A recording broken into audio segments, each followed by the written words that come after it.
জনজীবন, পশুপাখি, ভূমি, পরিবেশ রক্ষায় পলাশের ফুলবাড়িয়া গ্রামে এনসিপির গণসমাবেশ অনুষ্ঠিত হয়েছে।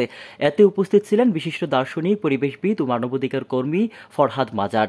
আরও উপস্থিত ছিলেন জাতীয় নাগরিক পার্টির যুগ্ম আহ্বায়ক সারোয়ার তুষার, উত্তরাঞ্চলের সংগঠক অ্যাডভোকেট শিরিন আক্তার শেলী, জেলা সংগঠক আওলাদ হোসেন জনি ও উমর ফারুক খান সহ দক্ষিণ দেওড়া, ফুলবাড়িয়া, কালাপাইকা গ্রামের শত শত মানুষ। দক্ষিণ দেওড়াবাসী জানান, ফুলবাড়িয়ায় অনুমোদনহীন চীনা মালিকানাধীন এই ব্যাটারি কারখানার কারণে জীববৈচিত্র্য ধ্বংসের পাশাপাশি প্রভাব পড়ছে মানব জীবনে। কৃষিজমি হ্রাস ছাড়াও এলাকাবাসীর গলার কাটা হয়ে দাঁড়িয়েছে অবৈধ এই প্রতিষ্ঠানটি। দীর্ঘ বছর ধরে এটি সরিয়ে নিতে এলাকাবাসীর দাবি থাকলেও কর্ণপাত করছেন না কেউ। কালাপাইকা গ্রামবাসীর দাবি, কলকারখানা, পরিবেশ অধিদপ্তর, ফায়ার সার্ভিস সহ কোনো ধরনের অনুমোদন নেই চীনা মালিকানাধীন জিন ওয়ান স্টোরেজ লিমিটেড নামক এই প্রতিষ্ঠানটির। অথচ দিনরাত 24 ঘন্টা ক্ষতিকর সীসা, সালফিউরিক অ্যাসিড ব্যবহার করে পলাশ উপজেলার প্রত্যন্ত অঞ্চল ফুলবাড়িয়ার লিড অ্যাসিড উৎপাদন করছে জিন ওয়ান স্টোরেজ লিমিটেড। বিভিন্ন ব্র্যান্ডের অন্তত 8টি ব্যাটারি তৈরি করে বাজারজাত করে আসে 2019 সাল থেকে। অথচ কারখানাটির নেই কোনো ধরনের অনুমোদন। জাতীয় নাগরিক পার্টি এনসিপির যুগ্ম আহ্বায়ক সারোয়ার তুষার বলেন, ফুলবাড়িয়া এলাকাবাসী জানান, বিরতিহীনভাবে পরিবেশ জীববৈচিত্র্য ধ্বংস করলেও কোনো কথাই কর্ণপাত করছে না কারখানা কর্তৃপক্ষ। স্থানীয়রা বিভিন্ন সময় বন্ধের দাবি করলেও তাদের উপর আসে হামলা, মামলা সহ নানা হুমকি।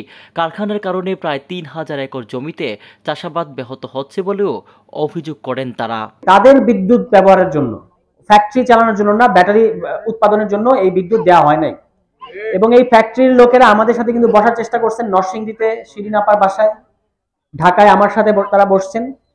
আপনারা খোঁজ নিয়ে দেখেন, আমরা কিন্তু তাদের কাছে বিক্রি হই নাই। আমরা কিন্তু বলছি যে যেটা গ্রামের মানুষের স্বার্থ আমাদের প্রধান প্রায়োরিটি। আমরা কর্মসংস্থানের বিরুদ্ধে না, আমরা শিল্পের বিরুদ্ধে না, আমরা উন্নয়নের বিরুদ্ধে না। আমরা এখানে ঢাকায় সামিট হয়েছে, সারা বিশ্বের বিনিয়োগকারীরা এসেছে। বাংলাদেশে বড় বড় শিল্পাঞ্চল আমরা গড়ে তুলবো। এই নরসিংদীতে আমরা বড় অর্থনৈতিক অঞ্চল গড়ে তুলবো, যেটা হবে পরিবেশ বান্ধব, যেটা হবে বৈধ। কিন্তু মানুষের স্বাস্থ্যের ক্ষতি করে আমাদের গ্রামের 4টা গ্রামের মানুষের দীর্ঘস্থায়ী, যে আজকে যারা শিশুরা এখানে এসে ঝলমল করতেছে, এই শিশুদের ভবিষ্যৎ কি যদি এরকম একটা কারখানা এখানে চলে? তাদের চর্মের নানা ধরনের সমস্যা হবে, চামড়ার অনেক ধরনের সমস্যা হবে। এই ফ্যাক্টরির যারা আমার সাথে কথা বলেছেন তাদেরকে আমি পরিষ্কারভাবে যা বলেছি, এটা আমি আবার এখানে নতুন করে বলতেছি যে এই ফ্যাক্টরি যদি এখানে চলতে হয়, আপনারা অন্য কোনো ফ্যাক্টরি করেন, আমাদের গ্রামবাসীরা বাধা দেবে না। আপনারা এখানে পরিবেশের অনুমোদন নিয়ে পরিবেশ বান্ধব ফ্যাক্টরি করেন, কোনো অসুবিধা নাই, আমরা সহযোগিতা করব। কিন্তু অনুমোদনবিহীন ব্যাটারি ফ্যাক্টরি, যার মধ্য দিয়ে বিষাক্ত গ্যাস, কেমিক্যাল, সীসা কিংবা H2SO4 অ্যাসিড এইসব রিলিজ হবে, এই ফ্যাক্টরি আমরা এখানে চলতে দেব না। আমি কি কোনো দলের নাম বলছি? কিন্তু একটা বিশেষ দল এটা প্রতিক্রিয়া দেখানো শুরু করছে। তারা আমাকে হুমকি দেওয়া শুরু করছে যে আমাকে নাকি পলাশে ঢুকতে দেবে না, আমাকে নাকি ক্ষমা চাইতে হবে, আমাকে নাকি তারা যা খুশি তাই করবে, আমাদের কর্মীদেরকে নাকি তারা জেলের মধ্যে নেবে, ইত্যাদি ইত্যাদি। আমার প্রশ্ন হচ্ছে, চাঁদাবাজের কথা বললে একটা বিশেষ দলের গায়ে লাগবে কেন? মাদকের বিরুদ্ধে কথা বললে একটা বিশেষ দলের গায়ে লাগবে কেন? লুটপাটের বিরুদ্ধে কথা বললে একটা বিশেষ দলের গায়ে লাগবে কেন? কথা বললে একটা বিশেষ দলের গায়ে লাগবে কেন? পলাশ থেকে পারভেজ আহমেদের রিপোর্ট, আমার বার্তা ডিজিটাল।